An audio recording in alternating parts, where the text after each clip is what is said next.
أستاذ باسم. نعم. نحن سنفتح تعددية سياسية، ولكن ليس للإخوان المسلمين المدجنين أمريكيا وإسرائيليا، لا مكان لهم في سوريا، ولن يدخلوا سوريا إلا على جثثنا يا أستاذ. الإخوان المسلمون قتله، لا مكان لهم في سوريا. إذا كانت الرسالة هكذا فأنا أخبرك باسمي شخصيا أن الرئيس العام السوري لا يقبل حزبا قاتلا للسوريين ومتورطا مع فيلتمان وقاتل السوريين في السبعينات والآن يعيد القتل. لا مكان لهم في سوريا. إذا كانت الرسالة هكذا، وقد سمعتها منك وهذه المرة الرابعة تقول لي حوار مع من؟ مع الأخوان المسلمون؟ لا حوار معهم.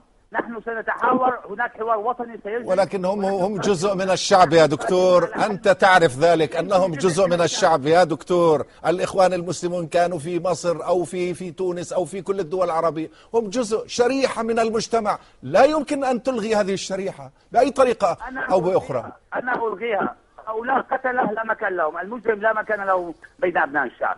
الدكتور بسام أبو عبد الله، أستاذ العلاقات الدولية، جامعة دمشق. على كل حال أشكرك.